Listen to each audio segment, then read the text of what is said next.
Hello, church. My name is Wesley. And I'm PK. And we lead one of the young adult small group here at True Life.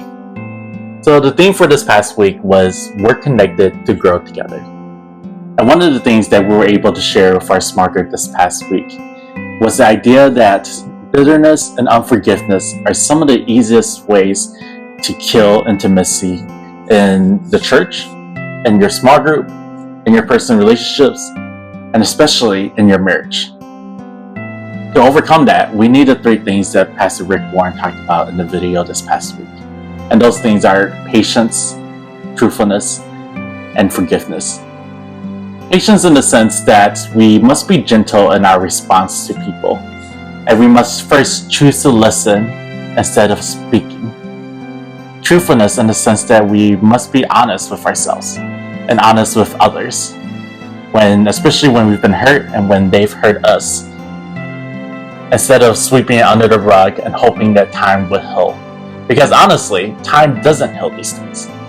It's only in the sense that we would speak about it and bring it out with this person that we can truly find healing. Or else in those moments that we're meeting with these people, all of these things are going to begin to come up again.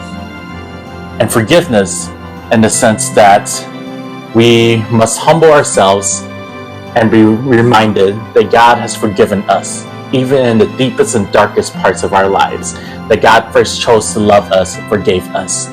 And that's the reason why we should be forgiving others. So PK and I have been married for about a little over 3 years now. And we've come to understand that those three things that we talked about are so important, especially in our marriage. In the beginning of our marriage, one of the things we struggled with was being untruthful with one another. And not in the sense of lying to one another, but in the sense of being untruthful about our feelings for one another.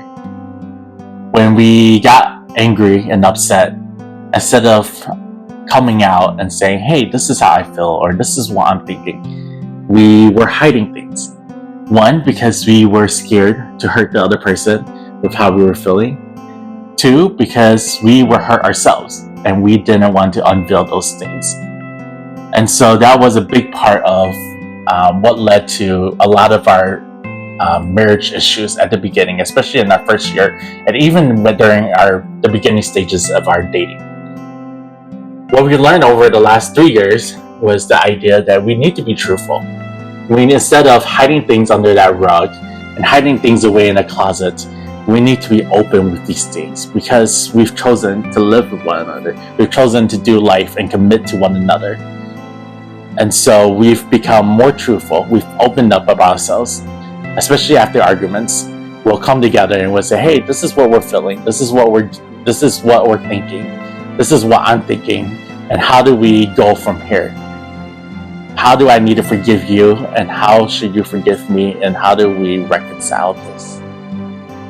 In the same way, what we desire for the church is for us to be open and transparent with one another. If our goal as a church is to grow together, we must first choose to listen, to pray, and to be honest, and then to forgive.